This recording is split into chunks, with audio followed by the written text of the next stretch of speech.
Yo, they say I'm smoking. I really don't care. That's my prerogative. Yeah. Bitches call me a crackhead, but I don't give a damn. Cardi's on the stand right now. Well, we just broke for lunch, but Cardi was on the stand testifying as to how Tasha K made her feel. She said, and I quote, "She never even cared to care.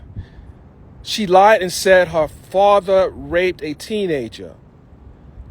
When asked by her attorney, Lisa Moore, do you have herpes? No.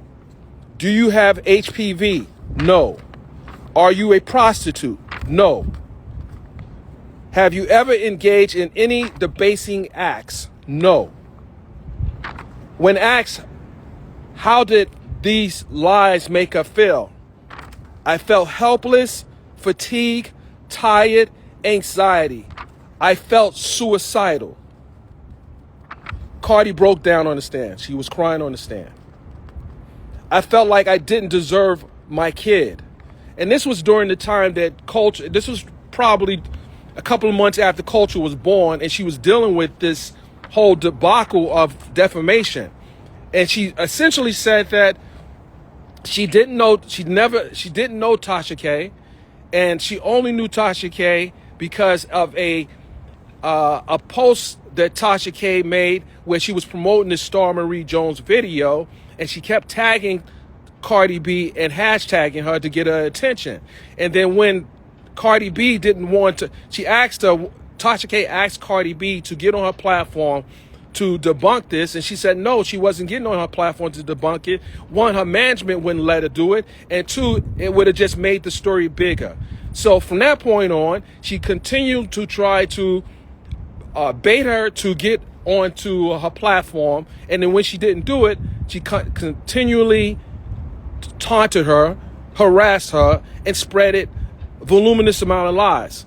When the lawyer Lisa Moore asked, "Did you know Star Marie Jones?" Cardi said she met Star Marie Jones while working in a strip club in New York, but she only encountered her twice while working in a strip club in New York City.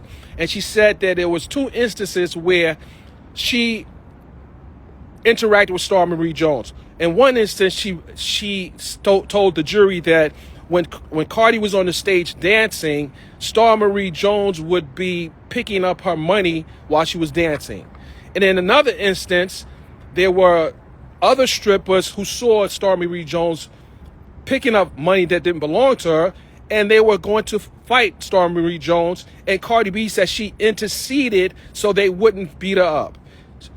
When asked, had Star Marie Jones ever been at her residence, she said no. She's never seen her outside the club, and she was only a co-worker and knew nothing about her life. So these are the things that are happening in the court right now. And the attorney Lisa Moore, who's with the Moore Law Firm, is doing a pretty good job. There were 2 objections made by Tasha K's attorney, Olga, that were sustained. They were kind of leading questions, but she was able to recover and just rephrase the question. So I didn't know Cardi B was going to take the stand today. I didn't know she was going to take the stand. I didn't think that it was necessary, but apparently they wanted to make it a point with the jury that how it affected her. And clearly, based on this woman, Cardi B, saying she wanted to commit suicide, I didn't even know that was to the magnitude of what she was dealing with. And when she stated that it affected her marriage in that she didn't want to have sex with her husband, she needed therapy. She had to get counseling. This was really bothering her. She said that in one instance, when she there was a post where she posted her picture of her and her daughter, Culture, and she had kissed Culture, and then she saw some of the comments where people were saying, "Don't you have herpes? Why are you kissing her?" So these are the type of effects that she had to deal with because of these lies. And the jury's listening to this very attentively. And I would just say that we're on a lunch break, but there's going to be a lot more testimony. And I just don't see how the cross-examination of her is going to be to benefit of Tasha K. But I don't want to go into another line of questioning prior to Cardi B taking a stand, and that's when her husband, Tasha K's husband, Sheikna Kibi, took the stand. And guys, remember, we're taking notes in court, so I have to refer back to my notes so I can give you the actual testimony.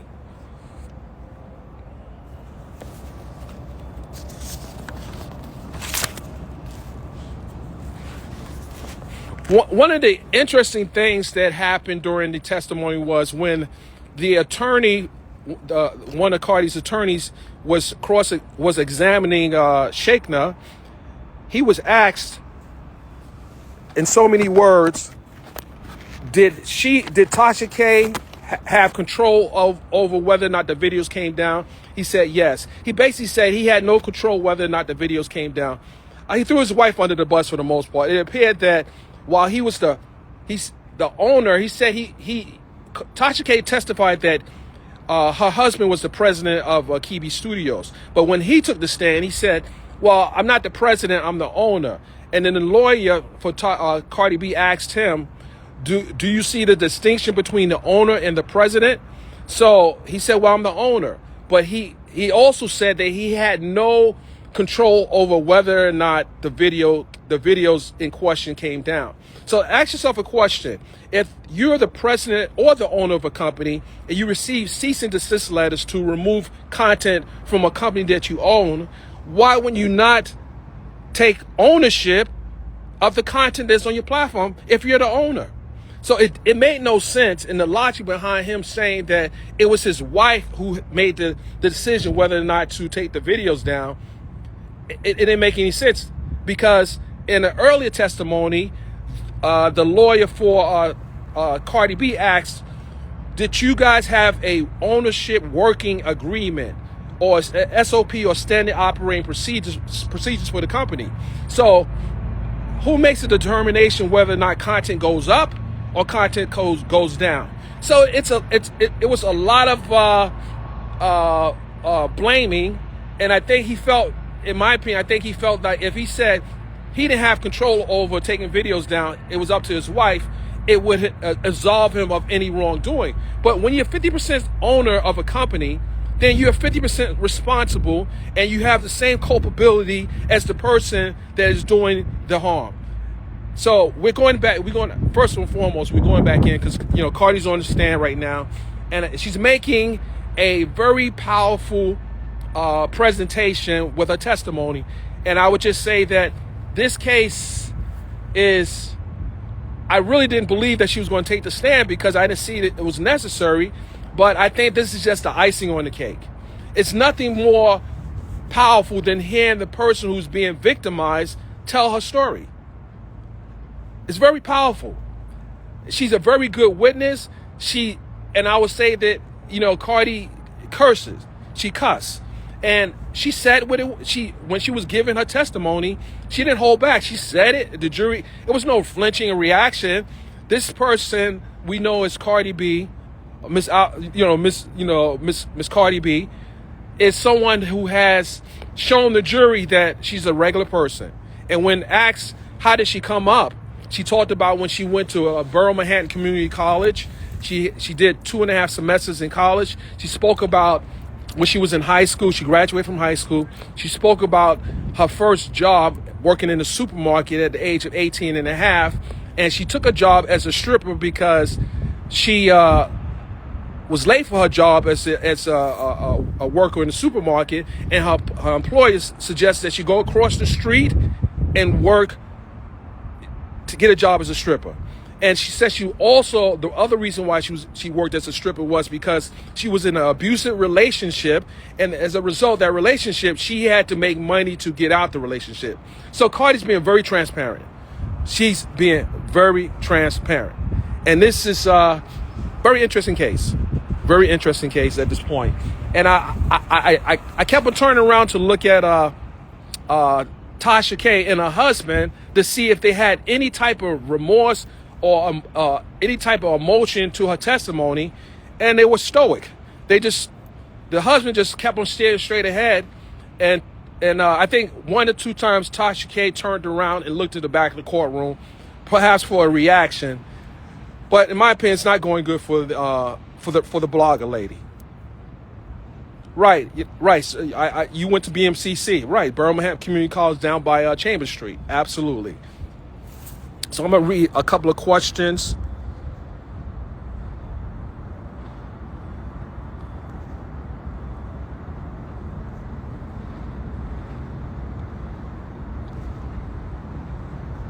Yeah, I thought the husband, let me say this, the husband said on 2 different occasions that what the wife testified to was not true.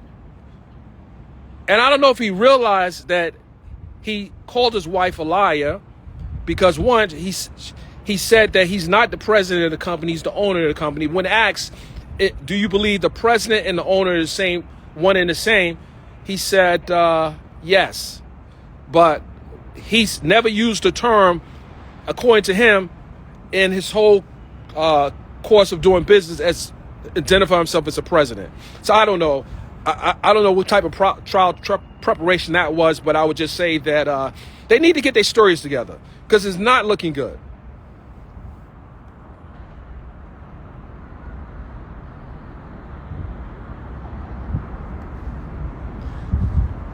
Someone said these people will try to hold on to TK's lies because they don't like Cardi B.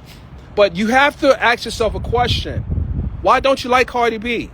There was a lot of lies told about Cardi B. And Cardi B testified that because Tasha K used the hashtag on YouTube in her videos, that when Cardi B's music videos will come up, it will be one of Cardi B's videos and there'll be another video of Tasha K, which will essentially make the video go viral because then people searching for the music, now they're looking at videos that are damaging to Cardi's career. And Cardi talked about how she came up from humble beginnings.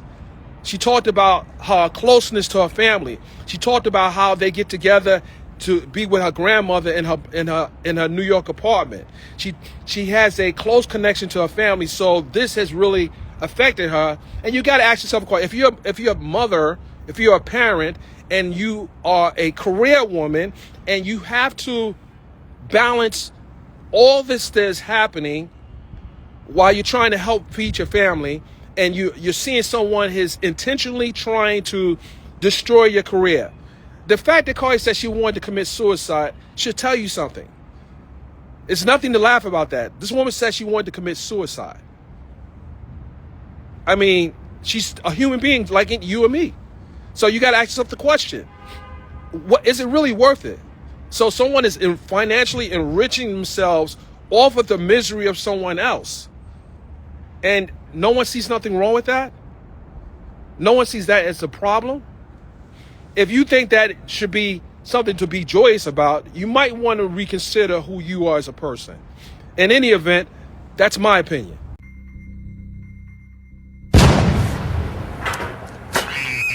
Little bitch.